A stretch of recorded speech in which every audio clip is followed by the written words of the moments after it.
popping pussy like pimples. Send my brother like kinfolk.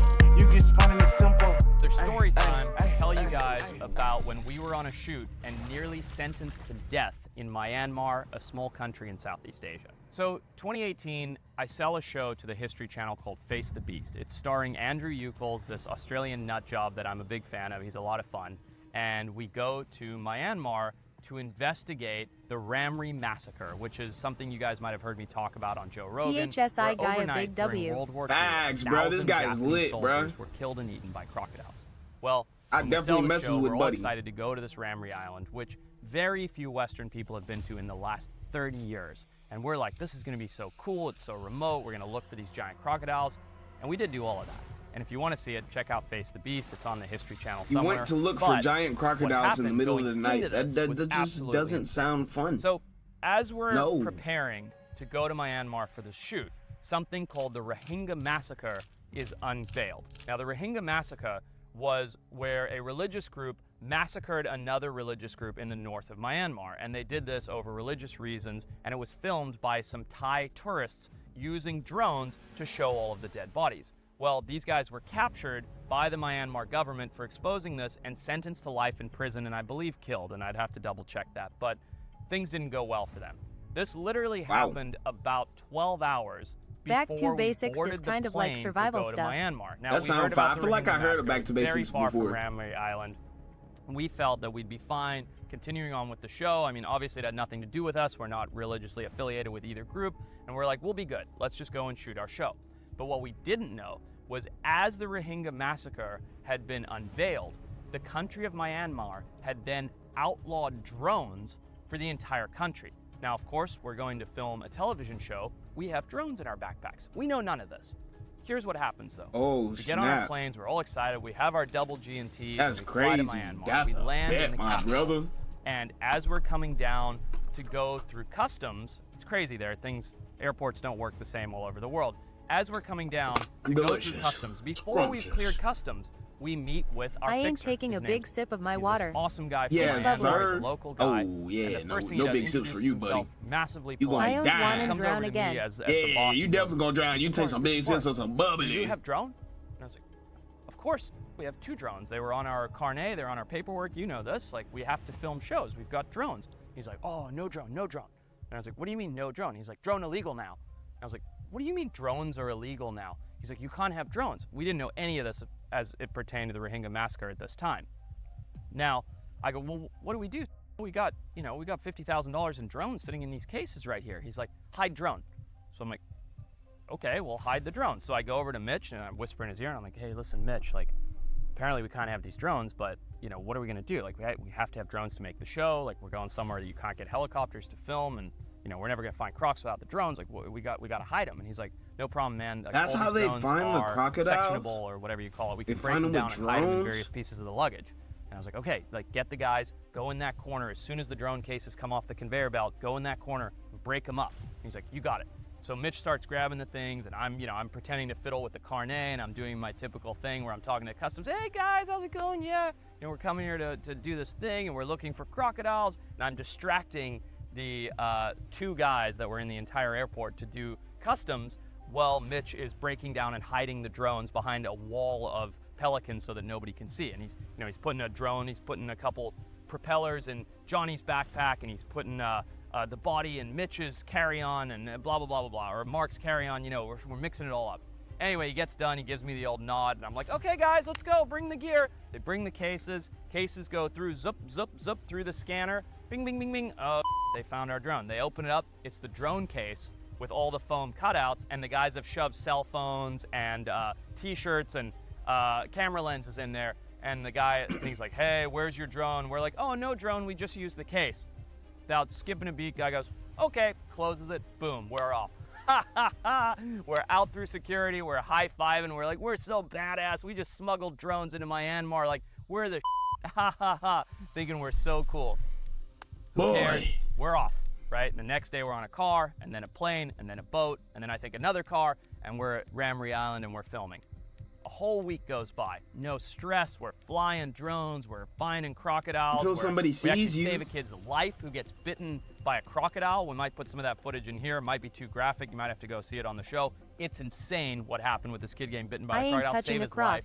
Build a hammock out of a stretcher. That's a story for another time. I heard the story about that kid, though. I think it was in one of the last videos I watched. This place is wild. Nobody's been there in 30 years from the Western world, we're told. It's that baby looked like he's relaxing, bro. Anyway, the fixer I told you There's about. alligators and y'all just in the water, bro. I would never get in that water, bro. He gets a call, and he comes over, and he has gone sheet white. Maybe with a 10-foot Mahata. I'm like, what's wrong, buddy? Because he's a very chatty guy.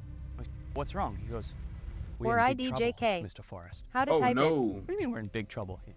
Machete? Apparently, Hey, that's the facts. CCTV, the security cameras, had clear as day captured the guys pulling the cases over into the corner. Nobody thought to check for security cameras in an airport, our fault.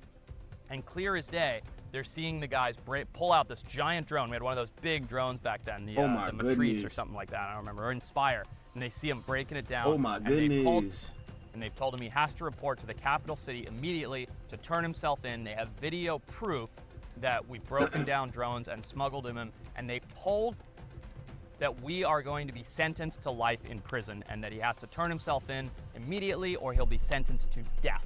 What? You know what they say? Saturday is for the boys, while Sunday is for us. I'm very lucky. I'm breaking out, bro. Give me the first private jet. I'm leaving, bro.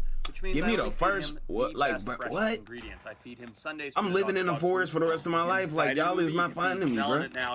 That's crazy. This dog food because it's from high grade. How scary that had to have been to actually have been going through it. Like, someone walks you, he goes, "Hey, they seen us break the drone down, bro." But not Sundays. And they're illegal here, and they said they're gonna send them to life in prison. So you know it's good for them. What? And the difference that it's made to Hoover's Or That's death scary. if we don't turn ourselves in because I have a TV show. Is truly remarkable. If you want to That's see how much crazy, your pet is bro. absolutely going to love it and what a difference it's going to make to their overall well-being, get 40% off your first order right now by going to www.sundaysfordogs.com/Forrest or use code Forrest at checkout. It's going to make a huge difference. Hey, the man Forrest, go. By the way, this is the first time I've ever led a team for a production expedition by myself. I'm like 27 years old or something like that at this time, and I'm in charge of this entire crew's well-being, their safety, everything. Oh my God, I can't believe this is happening. We're getting sentenced to life in prison in Myanmar over the Rohingya massacre drone law. Like, so I'm freaking out, and I'll admit I made a big mistake here. I made a lot of mistakes. One was smuggling in the drone, thinking it wasn't a big deal. But the next mistake I made was actually telling this to Mitch confidentially, because he then told the entire crew. So now I had major, major panic on my hands. Well, what are we gonna do? We discuss it with everybody. I call the US Embassy on my sat phone. I tell them everything that happened. They go, "You broke the law, nothing we can do to help you." Click. And I'm like, Jesus Christ. Like, if the US Embassy can't help us, so we're trying to make all these plans. We're trying to figure out what we can do. They called the U.S. Embassy and they told them they can't help them. The amount of stress is insane. So needless to say, we wrap the show up that next day. We start heading back to the capital city. Now we've got two options for plans. Plan number one is to go back, send in. Again, wasn't the one in trouble. I should clarify that. We were. Send in and figure out like how serious are these charges, or are they over embellishing it? Meanwhile, our security is going to sit with us in a car to drive us out. Had they told us like these guys are going to life in prison, our security guard was going to drive us to the Thai border, and we were going to sneak into Thailand overnight and fly out of Thailand. That's how serious this was. That's to say we were stressed is a major, major understatement. Anyway, it's not a happy day of travel back to the capital city.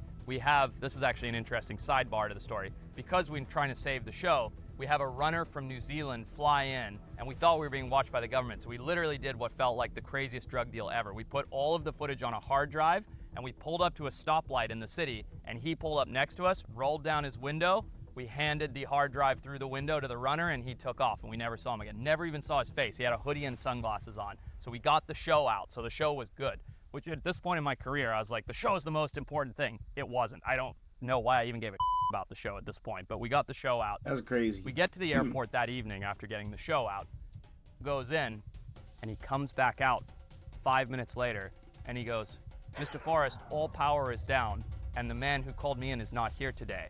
I was like, what does that mean? He's like, "Go now." So we like get out of the airport, or get out of the vans and head into the airport. And I'm like, guys, break it up. Everybody's in groups of 2s with only 2 cases each. Go. So we go and we all check in different counters. And because the power was out in the main capital airport, they had to write us all in by hand, and our names weren't entered into a system. And here's where it goes so nuts. So they write us all in by hand, and we go through in groups of 2 as though we're all spread out. Because this is a major airport. It's not like we were the only white people in the airport or anything. There's lots of people. Yeah, it's a serious airport. So we're going through in groups of 2, checking in individually, blah, blah, blah, going through security, and our nerves are on high alert. At any point in time, if the power comes back on in the airport, they're going to know that we've checked in once they start entering us into the database and go and get the guy and grab us. Well, sure enough, the power comes back on while we're in line to board the flight. We board the flight, we're sitting there like literally everybody's sweating, like so nervous. We board the flight and the plane takes off, made it out of Myanmar. But what's crazy is we land, I call. Apparently what happened was after we had taken off, the power had come back on and they had logged our names in their system, found out that we had left the country, and immediately went and arrested for being like like aid to the crime or whatever, and took in and kept him for 24 hours. And allegedly they like softly tortured him, like didn't really explain it. We felt really, really bad, but he told us they kept me and they hit me and they hit me. And he said, I just told them the truth. I just told them that, oh, I forgot this very important part of the story. Once all this happened, we took the drone and sunk it in the swamp because we didn't want to have a drone on us. That was a very important part of the story. But that's crazy. They kept and just said, no drone, no drone, no drone. And they let him go after 24 hours because they had no proof. And here's what's crazy.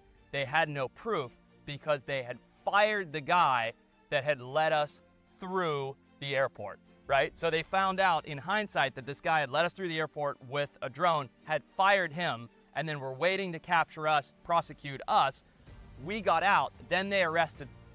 It's like, I have no drone, I have no footage, I have no proof. And they kept him and hit him for 24 hours and let him go. That's crazy, bro. And we made it out. And guess what?